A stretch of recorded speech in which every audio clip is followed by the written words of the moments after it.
Thank you, everyone, for coming. Please, it's so loud today. Time is now 3:04. I'd like to call a special Community Development Committee workshop to order, and as customary, we would like to have an invocation to be just bow our head for moments of silence.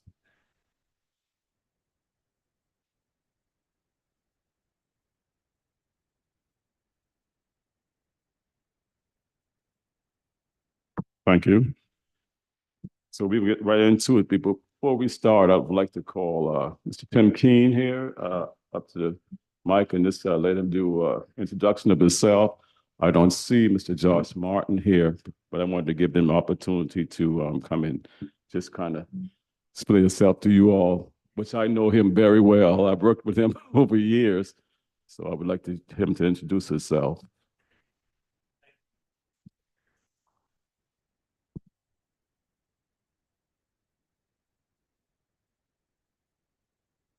On.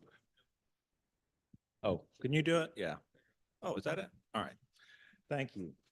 Thank you, Mr. Chair, Council, and thank you, Mr. Chair, for this opportunity to say a few words as we start. Welcome, Mayor. And I asked the chair to speak briefly just about this work that we're doing and how important it is for Charleston. That's obvious, you know that, but in my own words, to get started, we'll have a presentation in a moment from a team that includes the consultants that the city engaged to do this work. But I wanted to just share a few thoughts. I, as you know, had worked for the city before and have recently come back. Mayor Cogswell is taking a step in the process of modernizing the city as an organization, and thankfully for me, invited me back to help with this and to be the director over a collection of departments that really have a huge influence on the growth and development of the city. And so I am back here to do that and excited to do it, and I think I can help. So a few thoughts about this one thing that we're working on here. First, I want to say that, we recognize, and you know this, everyone knows it, you've probably talked about it many times, but we recognize that the regulations that we have now that affect how we build the city were created eras ago, some of them 100 years ago, and others are newer, but they tend to be decades old. And there's two things about that. One is that means that they were created at a different time in the development history of the city. The issues the city was facing at the time were different than the ones that we're facing today, really kind of utterly different than the ones that we're facing today. And so that's part of why this is so important. We have to have a set of regulations that reflect where we are today as a city and where we see ourselves going. So that's one aspect of it. Another aspect of it, though, is that over the years, we have amended these regulations so many times. That's not unique to us. Every city, we adopted zoning ordinances many times in the middle 20th century. We continued to amend them, add on to them, but the result of that is that we don't know what they are anymore. I mean, it's like you lost the essence of why did we do this, because we've been amending it so many times. So what an opportunity to reset when it comes to our regulations. And just to mention a few things that are so at the forefront of what we are talking about as a city now. I'll mention just four, but housing affordability is an issue today that is different than it was at different times. We recognize that, and And it's an issue that no city really has tackled in a way that they find to be satisfying. No city, not a single one. And so this is an important topic for this, because this should help us when it comes to housing affordability. The second issue, of course, mobility, transportation. We're not successful when it comes to mobility and transportation unless we build the city properly, because that's the most important ingredient in a successful transportation system is the city you're building. And the city we build is reflected in these regulations. The third issue, of course, water, the issue that because of where we are in the world and our coastal status, we have that issue to deal with in a way that many don't. I mean, we share that with our coastal neighbors, but we have a very specific challenge around water in Charleston. And the last issue I'll mention is that we have a development pattern that we can afford as a city, that we can pay as a community of people to provide services, and so that's something else to consider in this process is, are we building in a way that we can afford to serve? And that's another of those 4 points I'll mention. And then two other things to say. One is that this code, I am a strong believer in each city is different, and our code needs to reflect the unique physical characteristics of this specific place. We do not take regulations from another city and say, hey, let's just apply those here. Or take a solution from another city and just say, hey, that will work here. This is a specific, we have to customize these regulations to this specific place. And I know we can do that. It's going to take time. We'll have to work at it, but it's got to be for this place. And then an associated issue is that these regulations should also help us build a stronger community of people. There's the physical place side of things, which obviously our development regulations so affect, but this process should bring us closer together as people. You've seen many cases where discussions around zoning, you see them twice a month.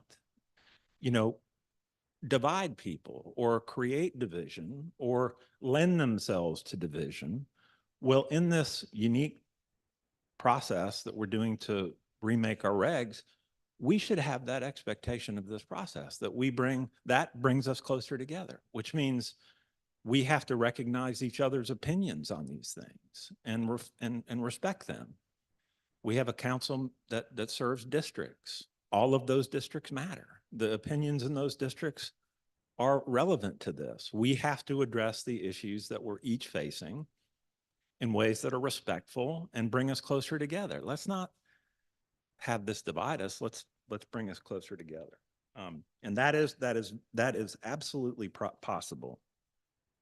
It's essential we come to a new code and solutions for Charleston that best address our biggest challenges, but also strengthen our community of people. And I'll finish with kind of the new ordinance. This new ordinance is not everything, of course. It doesn't solve every problem. It's amazing what you can hear people think zoning will solve. It's one kind of mechanism that we have, but it is a very important one, and it should reflect our aspirations for the city. It's been decades, as long ago as 100 years, that we created these regulations. These new ones must reflect our aspirations for Charleston and be as closely aligned with where we want the city to go as we can possibly make them. There's the regulations themselves, the zoning districts and the regulations, how we regulate development. And then there's the process of approvals in the city. These are both relevant to this discussion, the regs and the process. Because ideally in this process, in the zoning rewrite that we're doing now, what results is a process of approval at the end that makes the things that we want and need as a city easy to do. So both the regs and the process.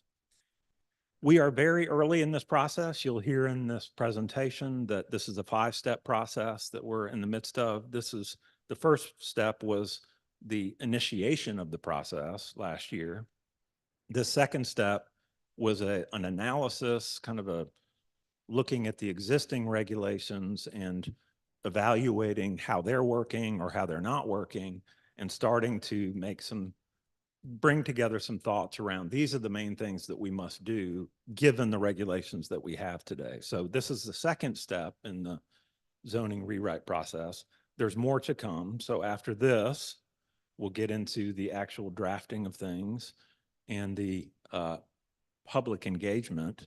You know, how long the process takes has a lot to do with that public engagement part, because as you know, the residents of the city have to be very involved in this and very much a part of the shaping of this, the residents of the city and city council. So you should know that my commitment and our commitment is to closely working with you on this zoning rewrite such that, again, we're creating a set of regulations for this place and ones that through a process will make this a stronger community. So that's it for me.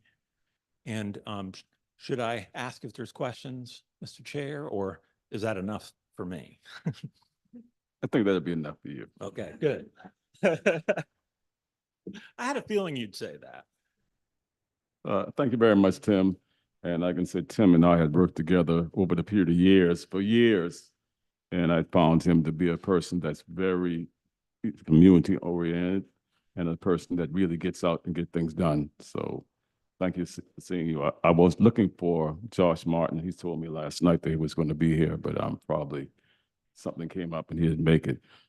But then we'll follow the agenda as outlined. So we're going to start right with the presentation by the Planning, Preservation, and Sustainability staff. So we can get up and start and get that going. So, Mr. Mayor, you want anything else? You want to say anything before we get started? No, Mr. Chairman, I appreciate it. And again, apologies for being a few minutes late. Good.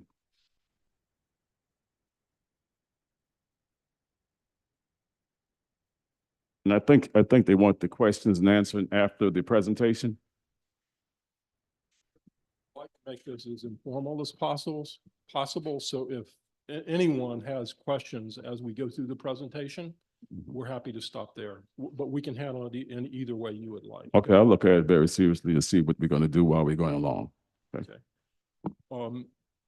Council members, Mr. Mayor, Mr. Chairman, my name is Craig Richardson. I'm a director with Clarion Associates. With me, my colleague Jeff Green, who is also with Clarion Associates. We haven't met with you before. The core part of our presentation is going to focus on what Tim talked about as being the second task in the project, which is this, we called it the code assessment. But before we did that, we thought it would be good just to take a minute and just introduce us to you. We also felt like, and Tim covered, you know, some of the key components of this work scope, but I might go into just a little bit more detail. There are a few other tasks that we think are also important as we move through the process. And then Jeff is going to overview the key elements of the code assessment itself. As I said, Jeff and I are with Clarion Associates. We are a growth management consulting firm. We're a mid-sized firm. We have offices in Chapel Hill, North Carolina, and Denver, Colorado. One of the real bread and butter parts of our practice is working with local governments to comprehensively update development codes. We've done a lot of work in the Southeast and South Carolina out of our Chapel Hill office, but we work nationally, really up and down the East Coast. We have 6 other team members, and Dover Cole and Partners. I know some of you are very familiar with them, and traditional town planning firm out of Miami. White and Smith, actually Tyson Smith, is with us today. We have several engineering firms, Bill Engineering, who is local from Charleston, as well as Kittleson Associates, who has done a lot of work with both Dover Cole and us. We also felt it important in looking at this water issue that we bring in a consultant that has experience dealing with sort of architectural building design relative to buildings in areas that are getting increased flooding. And so Union Studio is the firm that is with us. They're out of Boston, Massachusetts and Providence, Rhode Island. And they really, a lot of their work has been in New England, but we feel like it's very transferable to the environment in Charleston. And then Blue Flat Cypress Consulting is doing a lot of facilitation work and also working with us on rising water issues. Tim talked briefly about the work program and schedule. I just want to mention 2 or 3 other important things.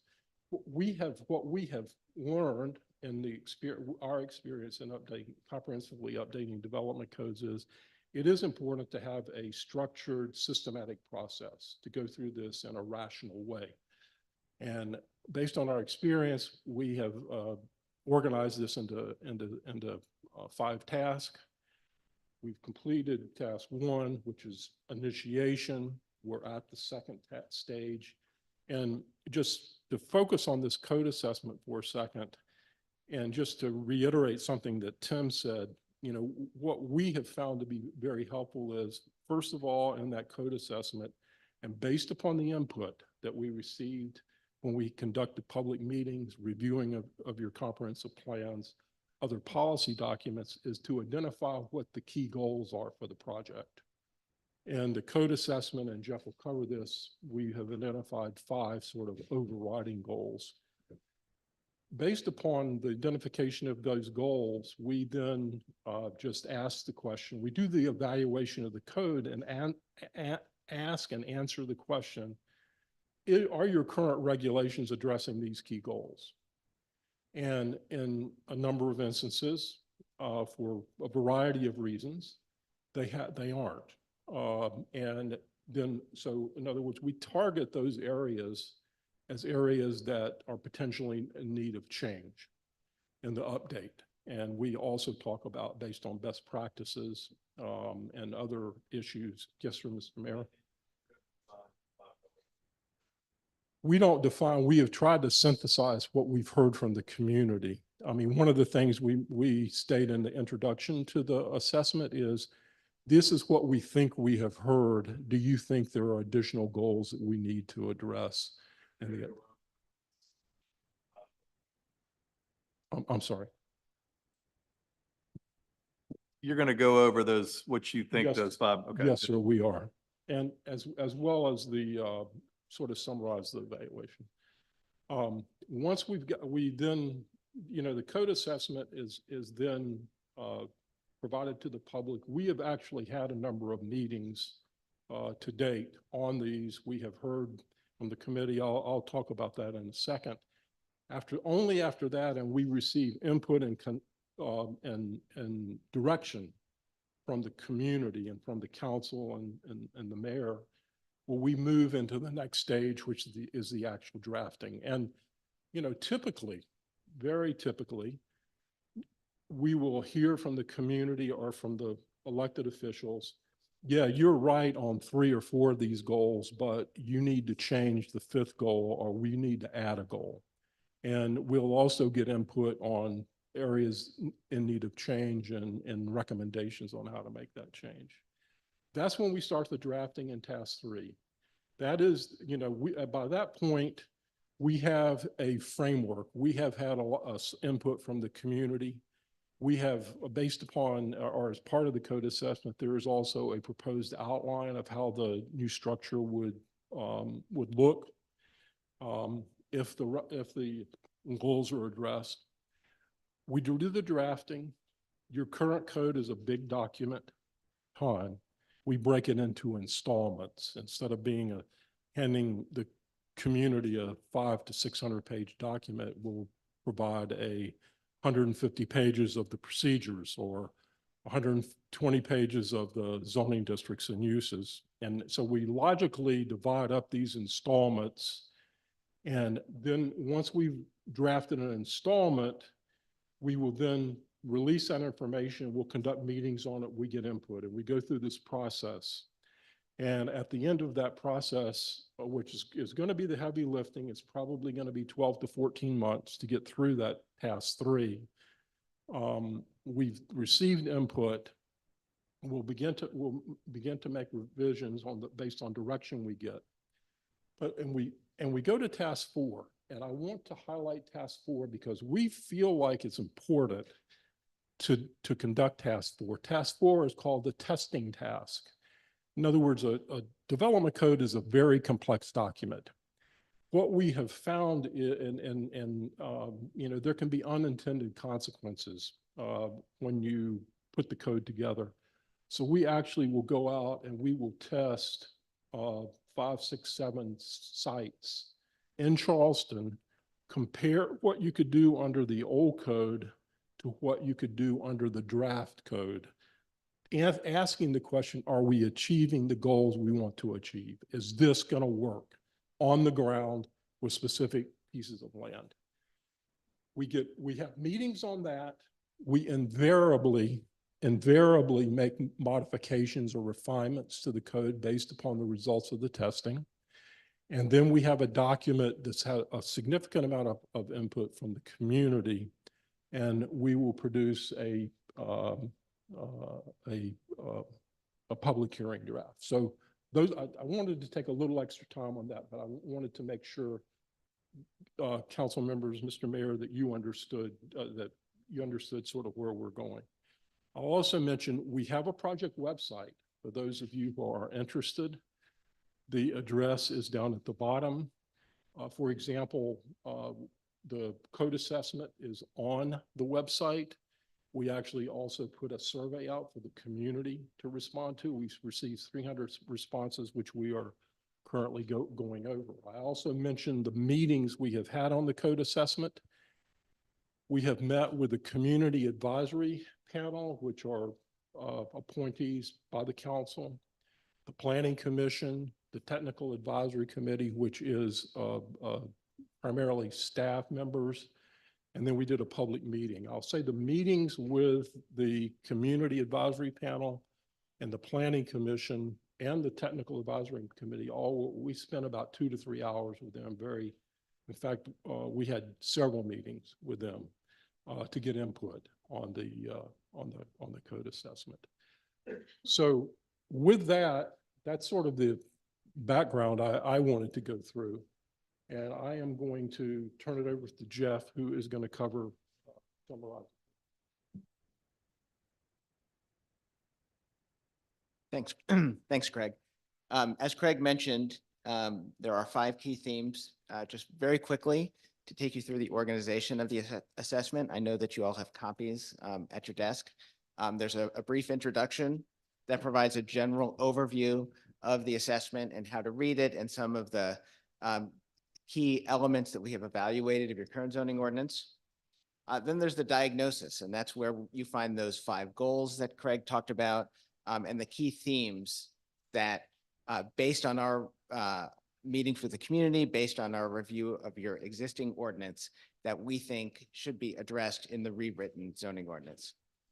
Section 3 is an annotated outline. So that's where we say, if assuming you accept all of our suggestions and our analysis, this is how we would recommend that the new zoning ordinance be organized. And then section 4 is an appendix with some additional information that didn't fit in the main body of the assessment. So these are the 5 key themes. Again, this is based on our review of the documents, our input with all the community advisory panel, the planning commission, with city staff, with staff from neighboring communities, and with the public. And again, this is really our first cut. And the goal of identifying these themes is to get input from everybody to see if we have hit the mark, if you agree that these are some of the key issues that should be addressed in the updated zoning ordinance, or if there are other changes that you would like to see, or if any of these recommendations need to be modified, or you don't agree with them and shouldn't be included in the rewritten ordinance. So briefly, you can see create user-friendly regulations. Theme 2 is update and modernize the zone district and use regulations. Theme 3 is modify the zoning and development regulations to improve resilience. Theme 4 is update the regulations to encourage more housing types and better incentivize affordable housing. And then theme 5 is to update and modernize the development standards to be consistent with the city plan.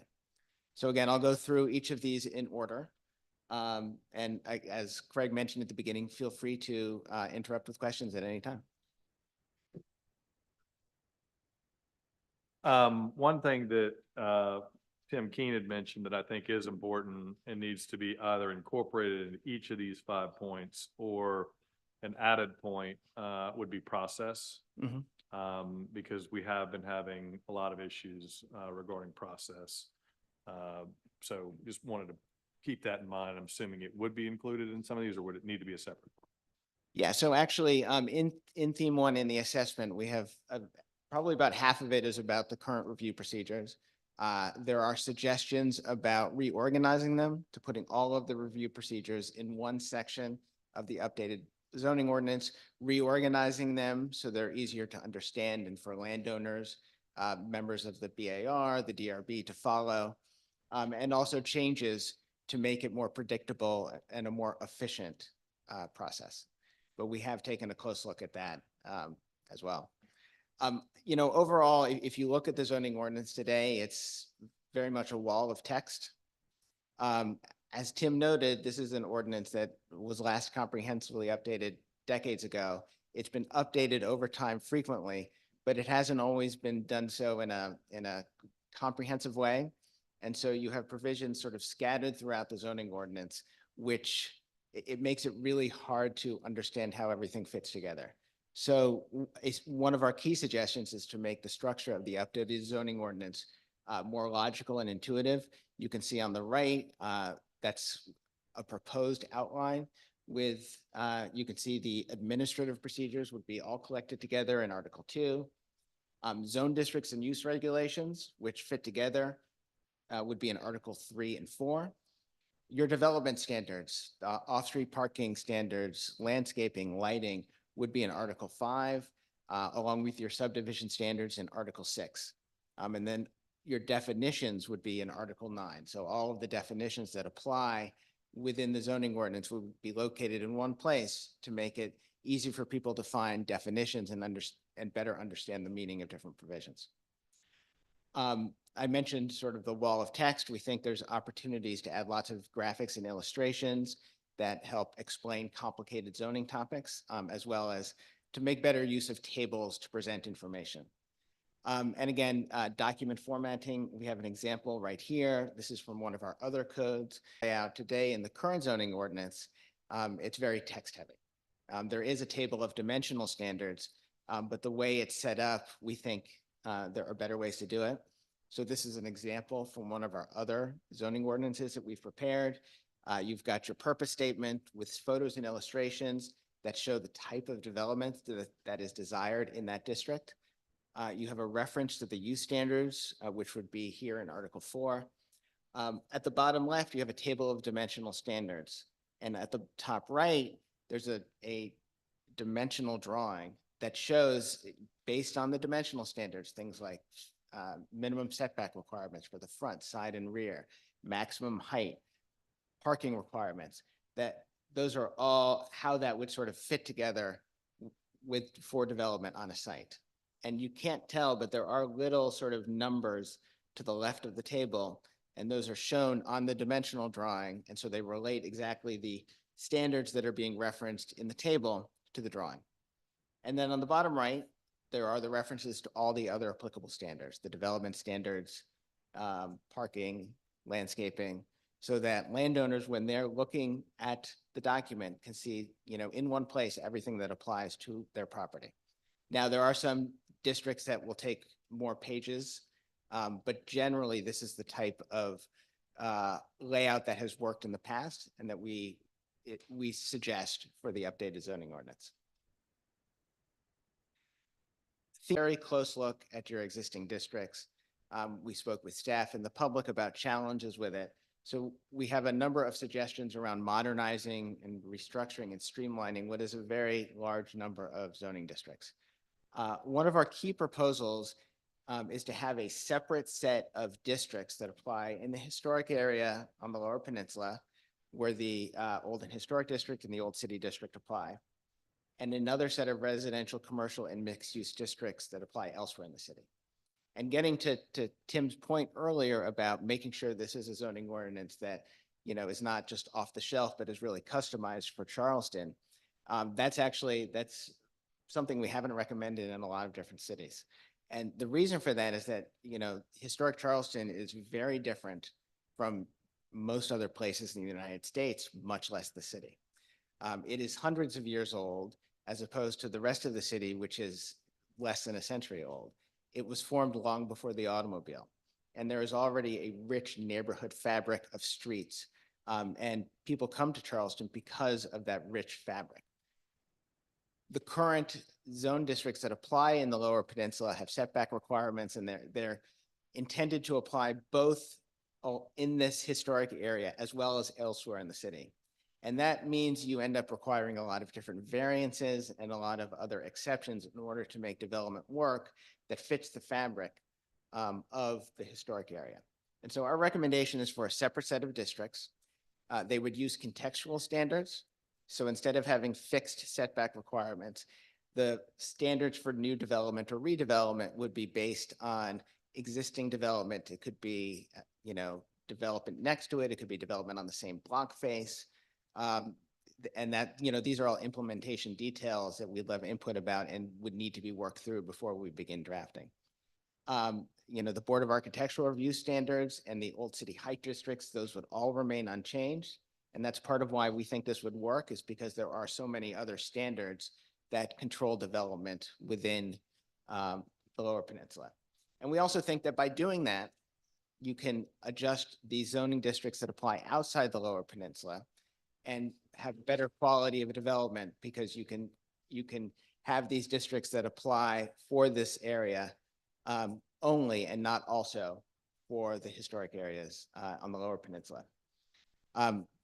In the code assessment, we have a number of suggestions about ways that some of the existing districts can be consolidated and streamlined in order to better support some of the goals that we saw in the city plan and that we've heard from the public. For example, we recommend we suggest some revisions to the zoning districts that would allow additional housing options. So we're not, our suggestion is not that large apartment buildings be allowed in single family neighborhoods.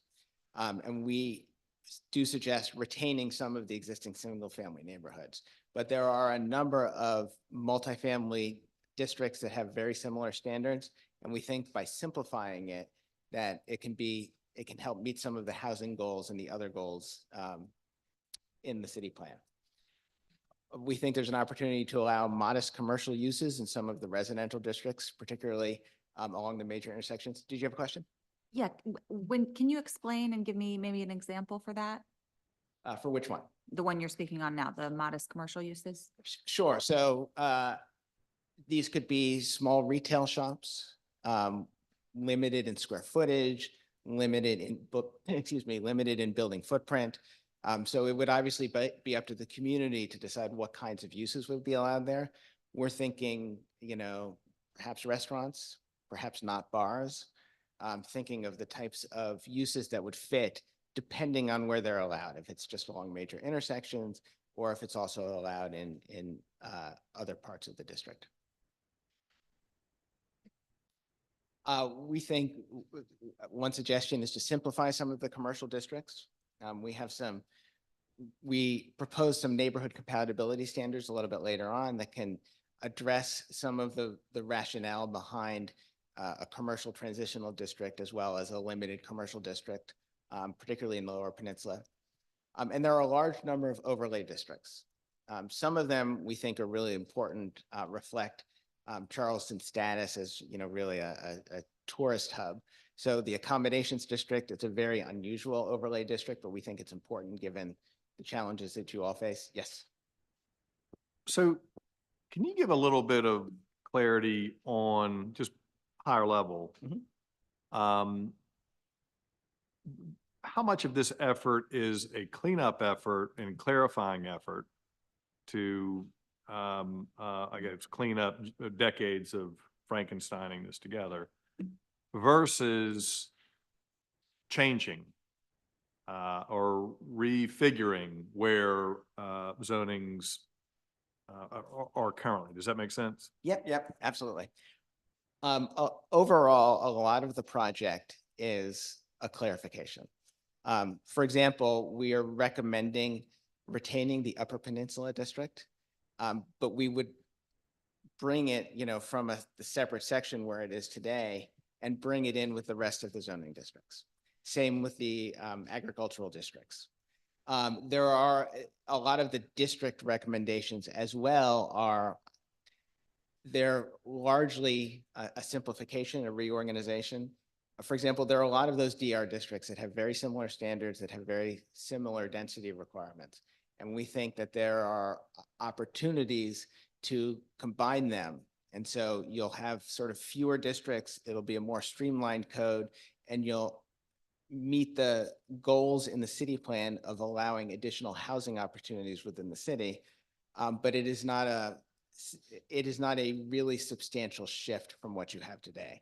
That is in large part, I would say, a cleanup effort as well. Which is interesting. I like the idea of the test cases where you have 5 sites and you're comparing old to new. And in theory, you should be able to, if it's cleanup, whatever you could have done on one, you can do in the new, right? Mhm. And I think it's pretty important to start there and then bifurcate the effort from getting the cleanup to any potential changes. Even if they're minor, it would be important to be able to track that, because everybody that owns a piece of property, once this effort goes through, is going to zero in on their property and figure out what they can and can't do, or what they were allowed to do, and what might be considered a takings. And then obviously there's a legal side to this too, that we don't want to walk into a buzzsaw. What we generally try to do when we consolidate districts is to consolidate districts that are similar and establish the standards at a point so that if you have development in one of those districts today that conforms with the zoning ordinance, it will be conforming with the new zoning ordinance. And so that's the overall goal. There are also opportunities, obviously, to make map changes, which is not part of the scope that we are addressing, but that is all, that's an opportunity to do that sort of after as well. Can't believe I've resisted this long jumping in, but it's so it begins. I'll try to contain myself. Like, I think the mayor brought up a very good point. I mean, I think we can all agree that our ordinance right now, which I've analogized to like those Mercedes you see driving around Havana, just these ad hoc, historic but amazing things. I mean, if you've spent time navigating our zoning ordinance, you realize just how much of a unique relic it is in a lot of ways. But like, for example, our short-term rental regulations are part of our zoning ordinance. That was a 2-year process that was an absolute bloodbath between historic preservationists, neighborhood associations, the realtors. I mean, are we like reopening that can of worms as part of this process? And that is just one of 20 different major policy issues that are embedded in our zoning ordinance right now that you could look at as part of a process like this. So I think keeping the form from the substance separate in our minds is because you guys are the best team possible for working on the form aspect of it. I mean, just what I've seen so far, y'all are already way along on the right track on that issue. But there's people out there you talk to in the field, in the practice, that are highly critical of zoning fundamentally as a concept. I mean, all of the best places in Charleston, South of Broad, historic downtown, historic West Ashley, James Island, all predate zoning. The things we love most about Charleston are not the product of zoning. Zoning has been overlaid on top of a lot of different things that we like. So I'll just pause there because I think the mayor really did hit on a very important piece of this that I think it would benefit all of us to be kind of on the same page. Yeah, I would say with regard specifically to the short-term rental, and that's something we've talked about with staff, our intention for that, for accommodations, for the ADU regulations, is not to make changes. Now, it will be in a different section. We will try to clear up the language to make it more straightforward, more precise, but our intention is not to change the substance of any of those regulations. You know, part of the suggestions for the new districts for the historic area, it gets sort of at that point. That's an area that developed before zoning. And, you know, you don't need sort of the heavy hand of zoning districts, setback requirements and all of that to establish, to regulate development in that area, especially since you have, you know, regulations that were also developed after much community input, like the Old and Historic District, the Old City District, the Height Districts. And so our goal is not to touch those at all and to leave those alone. The change, you know, a lot of the changes to the zoning districts, again, are, I would say there are two types. There's some consolidations, which are designed to streamline, especially on the commercial side and the mixed use side. There are a few new districts that are proposed, some of which get at, you know, some of the areas of the city which are perhaps higher risk of future flooding. Where those are assigned, you know, is in part a different story. But we think it's important to have these tools in the toolbox so that the city has them that they can apply in the future. I hope that answers. Great. Yes, even in dealing with the historical factor, in the historical factor, you figure downtown have a historical factor, but also Upper Peninsula have it also. So now how are we going to kind of, you know, decipher that? Because sometime in the Upper Peninsula, you have in those areas of historical factor, they have to go through the same category that the downtown have to go through, but it's a little different with the of affordability, if you may, and trying to renovate it and trying to keep it up. And a lot of time people are losing it because of that fact, because you have that same zoning for which downtown is for the Upper Peninsula. But it's totally different when you look at that, the category of the Upper Peninsula versus the Lower Peninsula. So that's one changes that we were looking at, because a lot of people was calling, pertaining to that, Mr. Mayor, when you see what happened to the Upper Peninsula, you're talking about windows, you're talking about this, you had to, and a lot of people can't, you know, couldn't go through it, but the house is historical. So they had to go by the same guideline. So when you say you'll be going to do the different district, if you may, how are we going to kind of differentiate those things from the Upper Peninsula to the Lower Peninsula? Against, you know, it's. Yeah. Any sort of, one thing that we're not touching, again, there might be some reorganization, but the substance of any historic regulations are not being affected. Historic districts, landmark sites, you know, all the protections that apply to those. If there are any particular areas where there's concern about development rights being allowed under zoning, which you think are at risk, we're happy to discuss that with you and with staff as well to make sure those are addressed.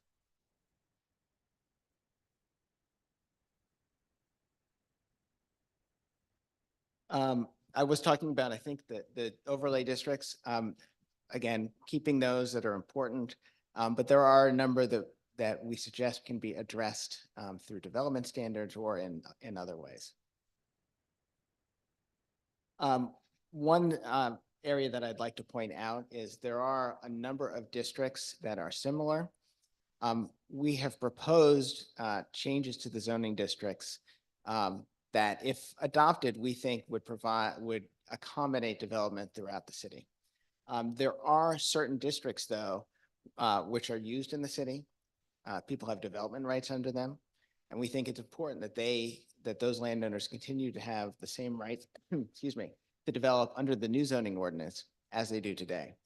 And so we have suggested that some of the districts that exist today be reclassified as legacy districts. So again, they'll continue to be applied on the zoning map. Landowners will continue to be subject to it, but the intention is that those districts would not be applied to new land. That if there's existing land that is looking to be rezoned, it would be assigned to one of the other districts that are not legacy districts in the updated ordinance. So that's the set of districts that we suggest could become legacy districts. In addition, as part of the outreach in task one, meeting with the public, meeting with staff, we also identified 3 areas within the city where it might be appropriate to have more detailed context-sensitive regulations. So these are regulation, and again, outside of the historic area.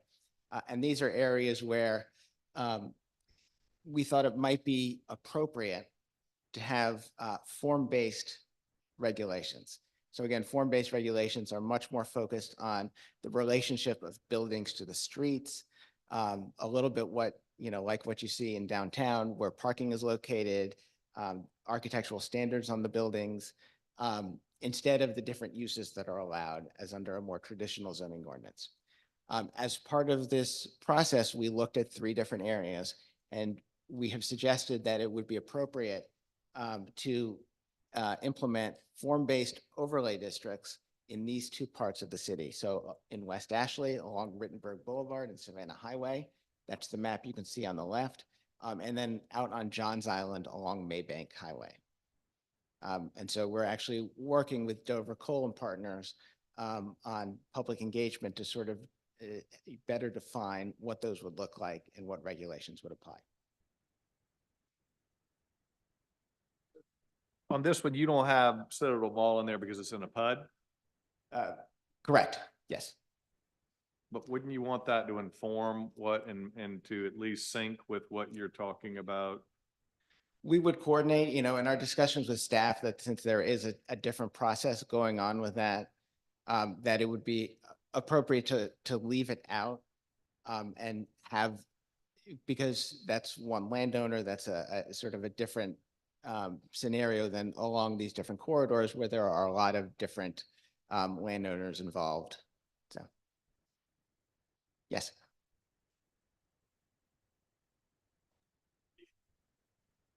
Waring, I didn't see you. Yeah, You have a thank you. question? Okay. Yeah, thank you. Thanks for asking the question, Mr. Mayor, about Citadel Mall. I think Citadel Mall this year is gonna be 49 years old. And so next year it may have its 50th year. Will this take into consideration, hopefully, sometimes when things are 50 years old or more, it falls under historic guidelines, and there's nothing over at Citadel Mall that hopefully the developers want to tear down and things like that and build a new, I hope would not be a hindrance simply because of age.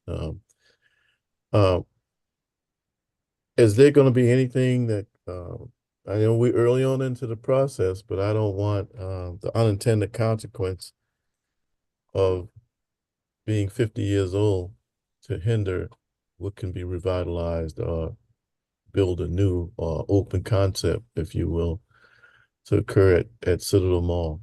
That's one observation or question. The second thing is we have divided government, West Ashley and in particular West Ashley, somewhat on John Island, certainly James Island as well.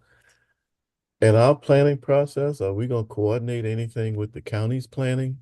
It'd be great if everything West Ashley was in the city, but that's just not the case. So some of the things that we hope to accomplish, can we begin to develop in our planning process some coordination with that of the county?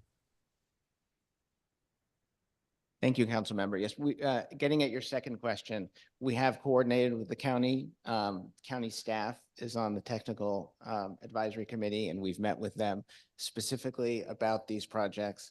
And we've coordinated with them to make sure that they're involved throughout the development of these districts. As to your first question about the historic status of Citadel Mall, I would direct that to staff. About whether a historic designation would be called for there. So I think what Councilmember Waring was getting at is that currently there is limited demolition review off the peninsula. Mhm. One of the ways you get demolition review off the peninsula is that you have property containing a structure over 50 years old that's on a major right-of-way. That puts you into DRB jurisdiction for demolition purview. And I think, Councilman Waring and I would agree that there have been a number of cases over the years where that has potentially been an impediment to some of the city's policies and goals.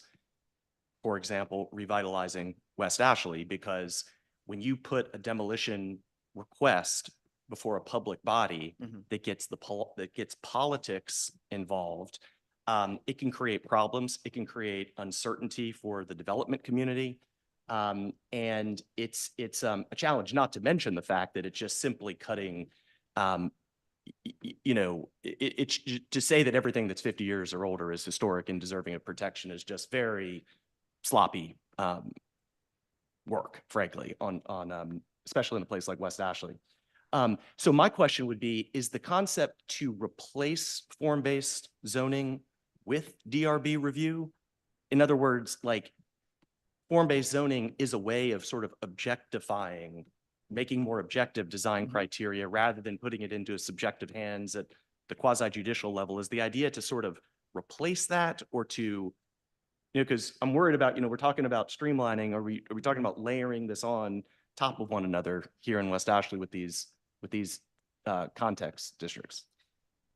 So a couple answers to that. So I think if I can give a somewhat broader answer, we have heard from multiple sources that when DRB operates in an area where they don't have great standards to apply, and so it can be very difficult for developers to understand what they need to do to get approval, and it could be hard for the DRB to be able to say to developers what they need to do to get approval.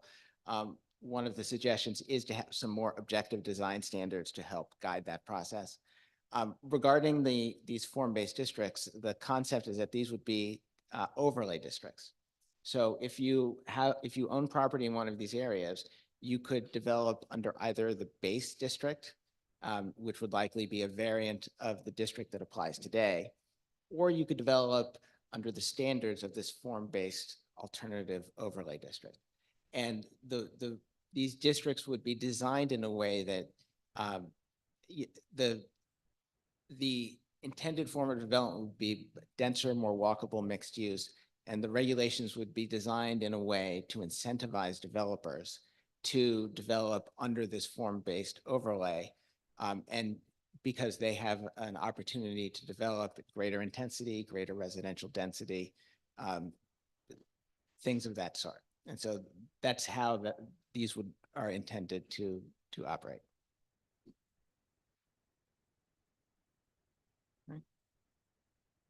Oh, is there a? Let me get back in again, Mr. Chairman. Councilman Appel, thank you for bringing clarification to my observation. When it comes to the current situation we have now, in particular West Ashley, we have, because of the divided government, we have developers that are developing in the county because of some of our bureaucracy. So through this process, and obviously, one of the things Councilman Appel touched on was the demolition criteria in the design review process. Are we going to take because to fully revitalize West Ashley, we don't need to have it as a disincentive to come into the city and do a project versus staying outside the city limits, and we all kind of like joined at the same hip. So is there a part where there will be, when we hear from, I know the public, will we hear from people who actually develop things to say, why is it you choose to do it in the county versus the city? Especially if we're going to have coordination with the county. It shouldn't be a whole lot of difference between the two, but right now it is. So we have met with members of the development community who've given input, and a lot of their input has been incorporated into the suggestions for restructuring the administrative procedures to make the development process more efficient and effective. With respect in particular to the form-based districts, the idea would be that these would be allowed development by right. Through the process, a very detailed regulating plan would be established, which pretty clearly establishes the form of buildings at different locations along the corridor. And so if you come in with a project that is consistent with what's in that regulating plan and meets the other standards, then you're allowed to develop. And there's not, there wouldn't be DRB review because the design is sort of built into the district. And so the goal is to have a more efficient and effective process following this very intensive community engagement process to develop the districts. Okay, thank you.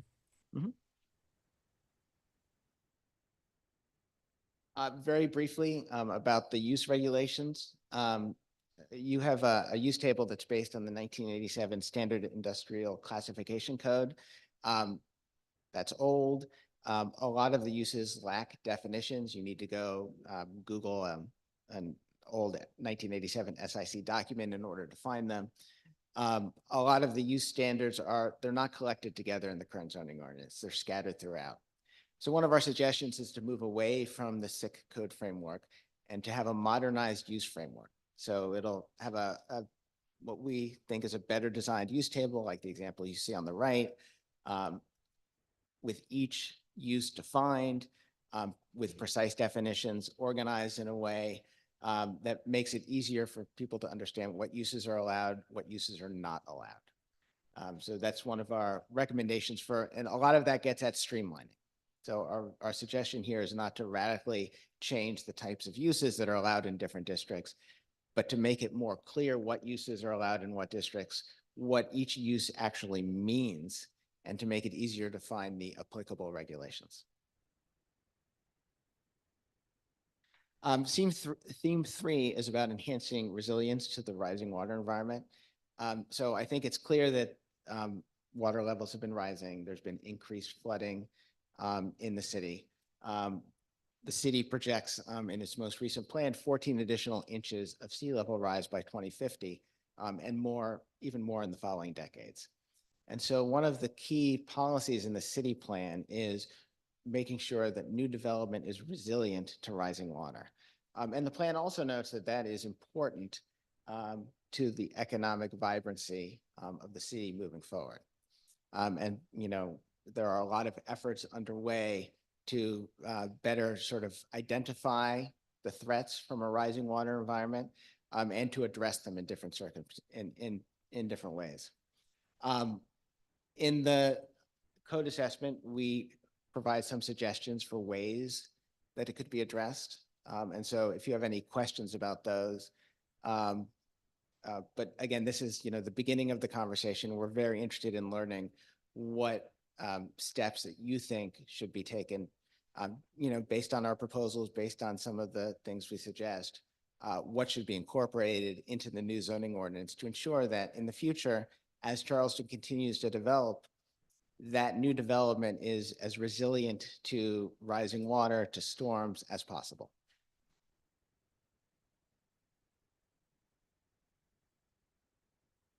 Theme 4 is about housing, and I apologize, it's cut off on the top there. But one of the things the city plan points out, and I think anybody who's paid attention over the last few years has noticed nationwide, is that there is a severe housing crisis. There's a particular crisis for affordable housing. So that's, housing for those who make at or around the area median income. But there's also a housing crisis for folks who have actually well-paying jobs who can't find a place to live.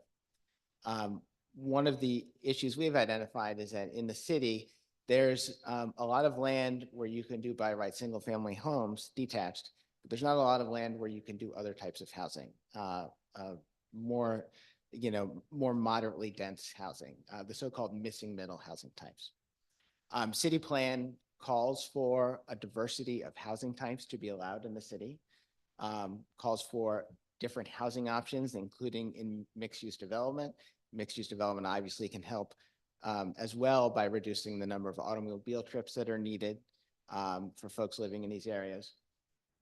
City plan calls for strengthening incentives for affordable housing. So that's, housing that's going to, that's directed at the workforce and that provides options for them. And as well to remove obstacles and other regulatory barriers for affordable housing. And the city has done a lot of that. There's a lot in the zoning ordinance around affordable housing.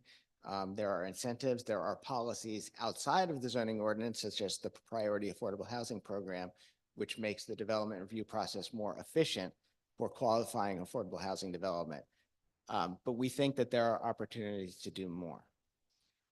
One of our suggestions is to allow in the updated zoning districts certain types of missing middle housing by right in appropriate locations. This could be triplexes, fourplexes. These could be cottage home developments, which are those sort of smaller detached dwellings that are organized around a common lawn. They could be modest size courtyard apartment buildings. And so we make some suggestions and look forward to continuing to discuss that with you. We think there's an opportunity to strengthen the affordable housing incentives. Part of this is a code reorganization thing. There are, I think, 4 or 5 separate affordable housing incentives, all in different parts of the code. And so we think if those can be consolidated and coordinated, that we think that they can be more effective, especially if you reevaluate the incentives in light of, so much has changed in the development environment. And so we think it's important to make sure that the incentives are appropriately calibrated to actually produce affordable workforce housing. And finally, obviously, resiliency goals are important. It would be unfortunate to build affordable housing in areas that flood frequently and that aren't resilient to rising water. And finally, theme 5, updating the development standards to be consistent with the city plan. This is sort of a mix of reorganization and some substantive changes. For example, the landscaping standards we think are pretty good. We think they can be reorganized, maybe made a little more clear, some tweaks, but we think generally those are good. The parking and mobility and circulation standards, we suggest that there could be additional standards to support alternate modes of transportation so folks can get from their neighborhood to nearby commercial areas. Neighborhood compatibility standards to make sure that when there's new commercial development that's next to a low density residential development, that commercial development is designed in a way to minimize the impacts. So if there's a drive-through, the drive-through is not located near the residential land. Dumpsters are not located nearby. Height is limited near the existing residential neighborhoods. We also suggest there's an opportunity for new exterior lighting standards to improve the quality of the nighttime environment and comprehensive open space standards as well. One additional point, so this is not one of the 5 key themes, but this is something that we have woven throughout, is the question of equity. So historically, and this is a historic fact, zoning regulations have been used to exclude often historically disadvantaged or vulnerable groups. That's the case nationwide. And so Charleston is no exception. The goal of equity in zoning is to try to identify those exclusionary parts of zoning regulations, to try to reduce or reverse them in an effort to address these barriers, to make sure that the zoning ordinance does not include provisions that deliberately or not target certain types of populations. So we have a discussion throughout. There's a general discussion about the equity analysis in the beginning, and then we have an analysis of equity woven throughout the rest of the regulations. We looked at rules, at substantive rules that may have inequitable impact. So there may be some material standards that can have impacts on lower income people who may not be able to afford those types of materials. There's a case where you have development review processes, which council member, I think you sort of hinted at this, but where there is a public hearing required, and that is a case where discretion might be abused, where the community may come out or decision makers may make decisions perhaps not based entirely on the merits of the project. Or there may be standards that may be necessary, you need setback requirements, you need height requirements. Want to make sure that those are not applied in a way that excludes people. And finally, obviously, there are zoning map standards that can cause harms. If you zone land that's industrial next to a low-income residential community, that's obviously an equity issue. Mr. Chairman. Mr. Chairman, question. Councilman Gregg? I was fascinated when I read the introduction of this piece in terms of how you're weaving equity into the considerations.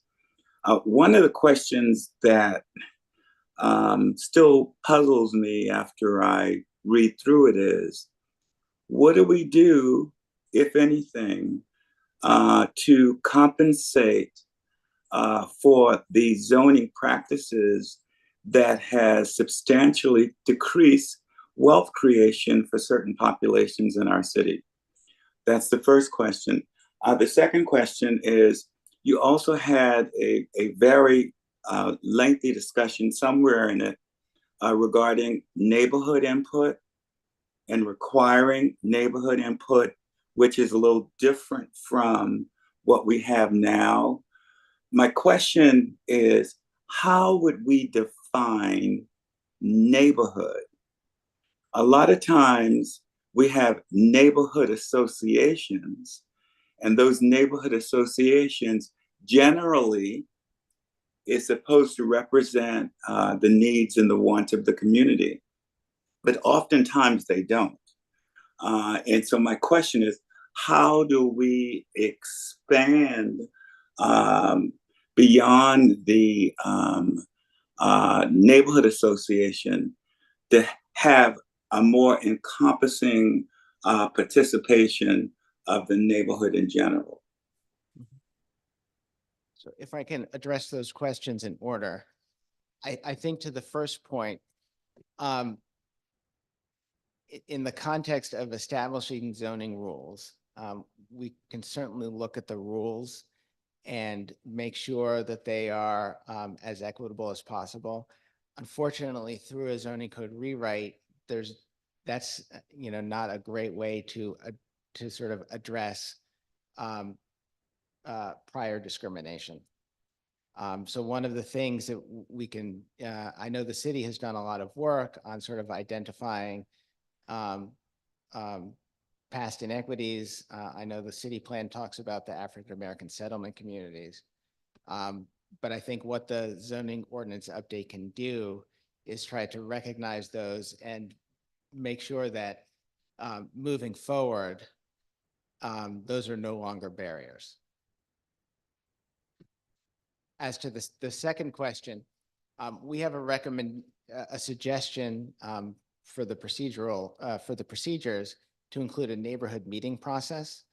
This would be for significant developments to make sure that there is an opportunity at the very beginning of a development process for people to get involved and learn about a project.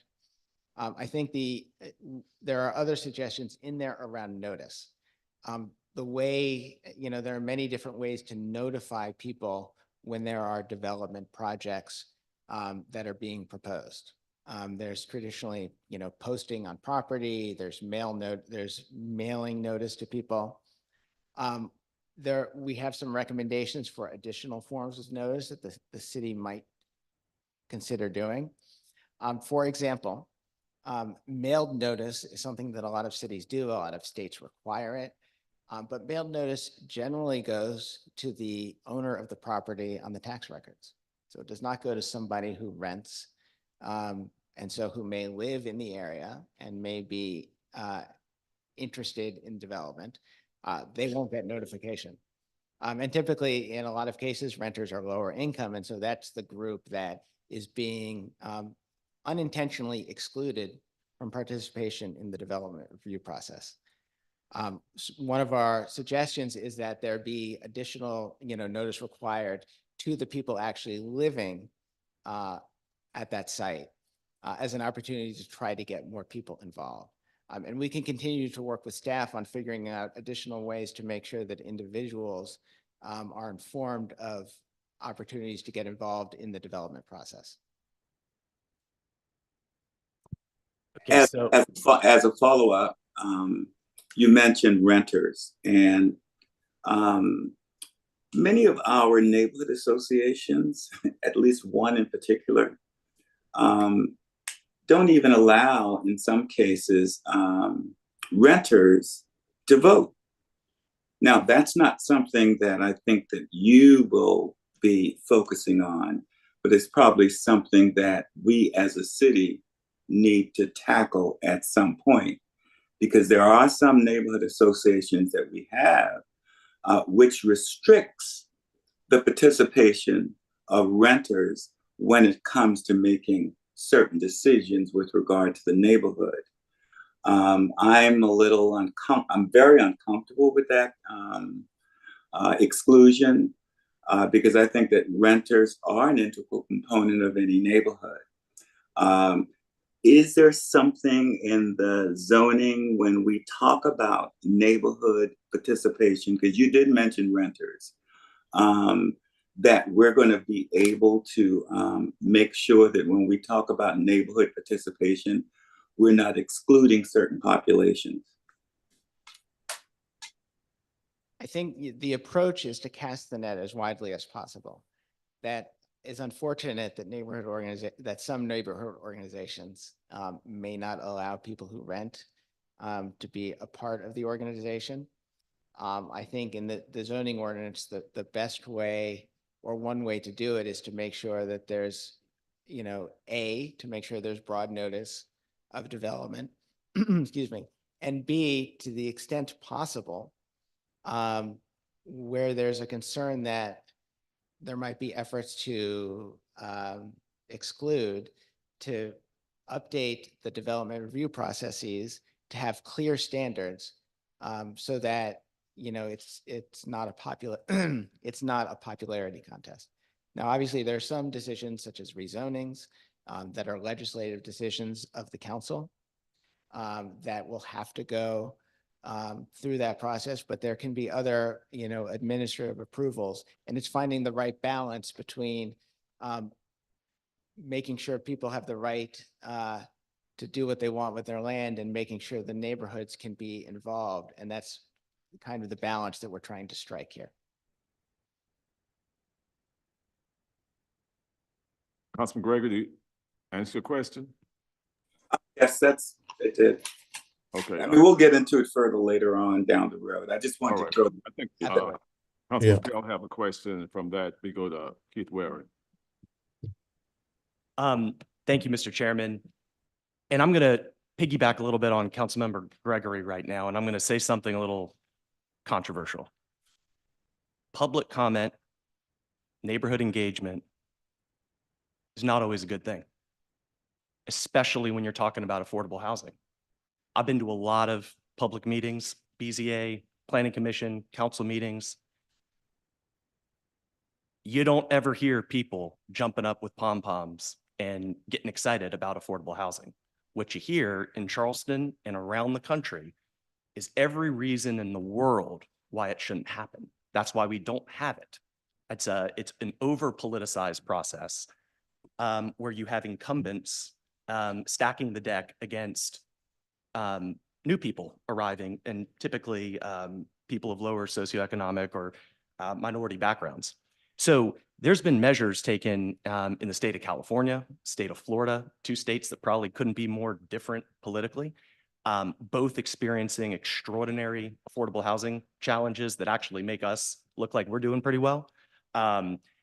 Both of those measures in both of those states have moved to depoliticize, sideline local governments, sideline public engagement around affordable housing, because they know it's a structurally and systemically dysfunctional system. Mm-hmm. And so, there is certainly a role for public engagement and community input. I'm not saying that the community should be shut out of everything, but there are particular areas around certain defined city priorities. I mean, I can't count how many policy documents we've got as a city talking about we want to solve the affordable housing challenge. I'm in federal litigation right now against Florence County because I represent a client who had unzoned property in Florence County, no zoning, under contract with a LIHTC developer. The Florence County Country Club across the street got wind of this after we had gotten our tax credits, all of our zoning permits. Emergency special call meeting, moratoria, changed our zoning, derailed the project, killed it. I mean, this is politics. That's neighborhood engagement. So when we talk about things like neighborhood engagement, I think we have to be, it's not a universal good in all contexts. Mhm. And the same thing applies to what we were talking about a minute ago with Councilmember Waring and demolition purview. Mhm. I wish we lived in a world where quasi-judicial board members are not influenced by politics and Facebook and neighborhood association dynamics, and they make decisions based upon the facts and the record and the criteria. That we've got great boards at the city of Charleston. I'm not picking on any of our boards, but the stuff that I've seen around this state is it's off the charts bad. It's off the charts bad. And so we just have to be sensitive to a lot of these assumptions that have been built into traditional zoning frameworks over the years that, you know, public comment, public engagement, you know, procedure, process, a lot of these things have been responsible for a lot of the negative outcomes that we've seen, both around things like economic development, but also things around affordable housing, equity, and these other issues. So just wanted to flag that. I'm not Yeah. expecting a long answer or response. That's more of a comment than a question, but just hope we can maybe look at some of that as we're moving forward. But thank you for that comment. And obviously, once we get to the drafting phase, once we start producing drafts of the installments and they're reviewed, that's where we need to figure out the right balance between making sure the public, I think it's important that the public is notified, and then figuring out where the public can get involved and actually impact a decision versus where some type of development might be allowed by right. Councilman Waring? Thank you, Mr. Chairman. Thank you, council members Appel and Gregory. Let me ask this: when it comes to, I couldn't agree more. I was on the zoning board when the affordable housing development was proposed on Daniel Island, so y'all can imagine how that one went. It's there, but we took a beating to put it there. That said, when it comes to, in particular, settlement areas or low-income areas, a lot of affordable housing that may be created will take the form of infill. I think right now, if you do 4 units, you come under one category of guidelines, but if you do, let's say 10 units, you have the same criteria as somebody doing a 200 or 300 lot subdivision. Is that going to be part of your process here? Because infill, obviously, if you look at some of the underutilized tracts that do remain, it's in low to moderate settlement type areas. Because infrastructure is already there, water, sewer, in some cases not sidewalks, but certainly water and sewer and other utilities are already there. Will any of that criteria be looked at to maybe make it easier for infill to take place because of some of the regulations that apply to, again, a D.R. Horton type subdivision versus, you know, somebody trying to put in 8 townhouses on an infill tract? Yeah, thank you, council member. I think yes, and in 2 separate ways. So first, through the suggestions we make to revise the administrative procedures, the development review procedures, we think there's an opportunity in some of those infill circumstances to have more streamlined processes. With regard to affordable housing, you know, dedicated affordable housing in particular, one of our suggestions that we talked about earlier was bringing all of those together. But we will take a close look at them once we've done all of that to figure out a way to make it more efficient and effective and distinguish between, distinguish between those very 2 different types of projects, those very large projects versus, you know, just a couple of units of infill. Okay. Gregory? Yeah, just a quick follow-up on affordability. I mean, we call it affordable housing, we call it workforce housing, we call it attainable housing, we call it low income housing, we call it public housing, we call it all kinds of things. And NIMBYism is something that has existed forever.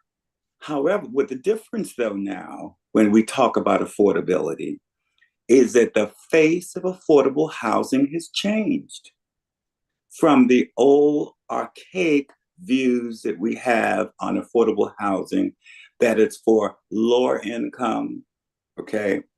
Affordable housing is now for police officers, nurses, and in addition to others. So I think that, as we move forward with affordability, and this is the one thing that I've noticed about the mayor, who is clearly defining affordable housing with a new face. That we are talking about our firefighters, our police officers. We're talking about people who need affordable housing that traditionally were not included in that population. So the face has changed substantially.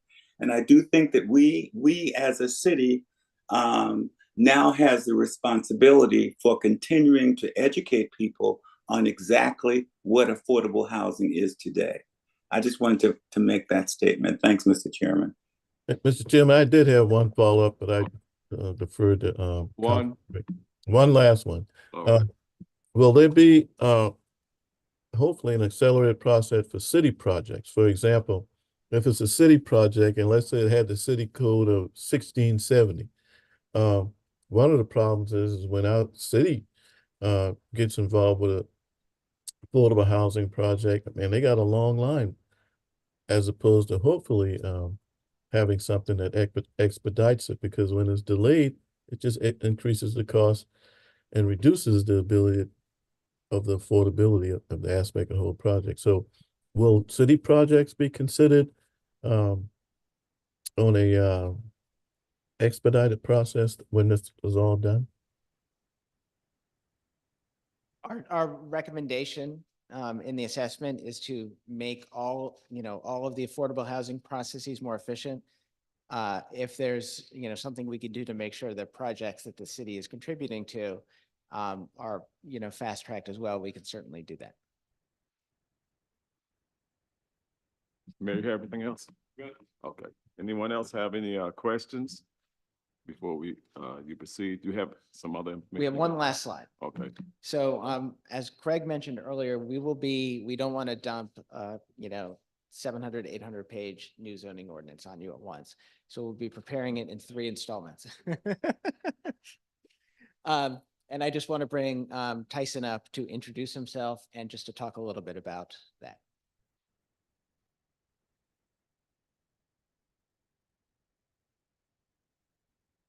Good afternoon. My name is Tyson Smith. I'm with a firm called White and Smith Planning and Law Group here in Charleston. We're a consulting firm of planners and lawyers, and we're here. We're in a few other places in South Carolina and in Ithaca and in Kansas City. We're obviously a member of the Clarion team. At this point, our focus has been so far on the procedural aspects, and that's what we contribute to the assessment to this point. The procedural section, I hope, won't be 120 pages, but we'll see. So I'll just tell you a little bit about how we typically work in these types of projects from a legal point of view. And then I just want to hear from you all if there's specific things you want us to keep in mind as we sally forth. We're planners in my firm. We're planners, lawyers in our firm. So whenever we draft, this is the same with Clarion as well. We draft with the legal aspects of what we're drafting in mind. So if we think we see a legal issue, if we can't resolve it or become comfortable with it in-house, we'll bring it to local governments, county, city attorney, corporation counsel to discuss it and bring it to their attention when it's a specific client question that needs to be answered, when there's a gray area or decision to be made from a legal point of view. So that's part of our drafting in any case. But I also want to be available to you all if you want to touch on any issues or me answer what I can off the cuff today, or as I said, bear in mind as we move forward.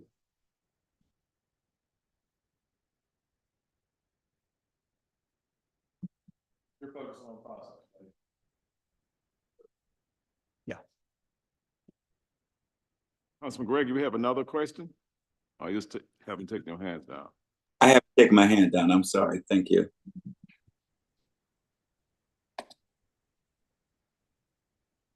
All right, very good. You done? I didn't have a question. I took my hand down. Didn't need it. Thank you. All right. Anyone else? This is, Oh, I mean, just, I mean, maybe you're gonna get to this, I'm sure, but what is the next step? I mean, That's you what went it's- through the timeline. When would we be getting back together with you all or and having a debrief? that's a great question. I think that's something we need to discuss with staff. Obviously, Tim has just come on board. We want to, sort of make sure that he's brought up to speed on everything that's been done before he returned. And so I think at that point, we'll sort of figure out what the next steps are before we move into what Craig identified, task 3, which was when we actually start putting pen to paper. okay. Anyone else have any questions? You have another presentation? That's it? No, that's it. Oh, that's it? Okay. Well, Well, if I just make a few more remarks. I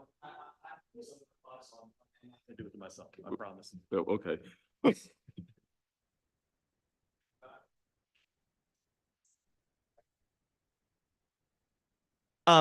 So I know we talked a little bit ago about the difference between form and substance, and how it appears that a large portion of this project is just going to be sort of giving our zoning ordinance a haircut, getting it in shape a little bit, just streamlining, making it more efficient, things of that nature. And I think that in and of itself is going to have value. It's going to have value to residents. It's going to have value to the development community. But that alone is not going to drive us forward on major areas of significant challenge, affordable housing, resiliency, things of that nature. And the reason for that is just because our current ordinances are not doing the job. That's part of the problem here. Now, it would be a completely untenable, unmanageable project to engage in a substantive policy review of everything that's in our zoning ordinance. Like if we were to open up the short-term rental can of worms, which I'm not suggesting we do, that's like we're adding a 2-year process to this project. I'm not suggesting we do that. But on the issue of something like affordable housing, for example, like we need to go under the hood on that and look at things like what's allowed in single family districts, things of that nature. And so, following up with the mayor in terms of like next steps and what we want to do with this, I would suggest that maybe we try to identify a handful of these areas where there is a need to maybe look at it a little bit more closely, because that's where I think we as a council and the mayor's office certainly need to have a role as this project goes forward. Because fundamentally what you're talking about is policy at this point. When you're really getting into those kind of issues. And I don't think we should be micromanaging you guys. I know how hard it is to write these codes and perform these analyses. It's an extraordinarily difficult, complicated process. I think our best value add as a council will be to identify areas of priority and focus. So where we decide we do need to go under the hood, we're doing it in a manner that everybody on council's on board. We get the public involved. Maybe not so much on affordable housing, but we'll consider it. And because I think at the end of the day, if we just clean up the code, if we just put more flow charts and pictures in our zoning ordinance, it will have been an improvement. But that's not really what is going to knock it out of the park for the city of Charleston and #1 city in the world, depending on which travel magazines you read. So I just wanted to throw that out there. That's not for passion out today, but I just think that's something worth keeping on our radar as we move forward. Absolutely. We certainly welcome your input. I mean, you are the ones who at some point are going to have to sit here and raise your hand and say aye to adopt the new ordinance. So it's very important that you're comfortable with what's in there. And we've done a lot of these comprehensive code projects. We try to stay away from issues where there's not great, or we don't think there's going to be great community consensus, or it will take a long time to get there, such as short-term rental. by focusing on these key, issues. And so part of a lot of our suggestions in the assessment sort of get at what we see based on our discussions with the publics, with stakeholders, review of the city plan, what we thought were your key priorities. And so if there are other priorities or if they're a little bit shifted, we certainly want to hear that from you. The only other thing I'll add is that, one of the benefits of, a reorganization, a haircut of the restructuring of the zoning ordinance is moving forward, it will make it a lot easier for the city to make targeted changes to its zoning ordinance because it will have an organization where it's very clear if you're going to make changes exactly where it should fit. And it will make, if you do it the right way over time, it will make even as you make policy changes, you will continue to have an easier to use zoning ordinance. And the goal is that those changes that you do make will be more effective because you're doing it within the framework of a well-organized ordinance. So. Thank you all for all the questions. Councilman Parker, get ready. Thank you, Mr. Chairman. I just want to rewind real quick. Councilmember Waring brought it up, and I know I represent a district that's really a multi-jurisdictional area. So will there be a little more detail when you dive in, when you look at the county standards, when you look at another town standards, those unincorporated areas? Will you, as Councilmember Appel said, kind of check under the hood in a little more detail in those areas? How are you going to present that? So with respect to the Maybank form-based code, so we are going to coordinate with the county, and there is a county overlay that applies in that area that we're going to sort of to look at to make sure that we're taking that into account. And we'll continue the coordination. I mean, ultimately, the city of Charleston zoning ordinance regulates land within the city of Charleston. So we will sort of look at what what the neighboring jurisdictions allow to the extent we can to make sure that there's no, to hopefully reduce the number of sort of gross differences. But, ultimately what we're drafting is the city's code. And so we'll do our best to coordinate. Agree, understood. I think more just, I mean, it's, we have overlays in some areas now, but just how are we going to see it? I see that you have already diced up, you have a Johns Island area, you've designated some of James, but is that how you're going to present it as you continue along this path? Yeah, so those. Because as you know, Yeah. sorry to cut you off, I mean, the historic district, the peninsula, West Ashley, Johns Island, James, everyone, all of these areas of the city have different, wants and needs. So how will it be dissected like that as you continue along? We can talk with staff about the best way to present that and to show different impacts. This is an update of the zoning ordinance. We have recommendations for consolidation of districts. Generally, if you, own land that's subject to a certain set of regulations, generally speaking, it'll be the same type, the same types of uses will be allowed, the same standards will apply. There will be, some changes to the development standards, changes to the procedures. But we can sort of work with staff to see what might be helpful, looking at the interjurisdictional issue. Any other questions? Mayor? Oh. I would thank you all for being here and thank you for the presentation. I know we have a lot of work to be done. And with myself, they know how I am. I'm strictly about housing. That's all I did all my life with HUD. So when it comes to housing and affordable housing, I know the terminology have changed, affordable housing, attainable housing, but we still need housing that's house everyone. And this is why we have so much things happening in the city of Charleston. We don't have the diversity that we had at one time because it's so expensive that people cannot stay here. So we have to do some other things about zoning that we can still create housing that everyone can afford to stay here on this peninsula, that we can keep that diversity that we had in Charleston all these years. And that's one thing that I look for in housing, and that's why I push so much for housing. And I'm not saying it's going to be low-income housing, because that's what HUD was doing. HUD is getting out of that low-income housing but we need to still have housing that people can afford here, that's working here, because we know what they're making here, working here too. They don't make a whole lot of money, not in the city of Charleston. So this is one thing that I'm pushing a lot and looking for when we doing these rezoning and zoning areas that we can have, and we can create housing that people can afford all over this place, so we can keep that diversity going.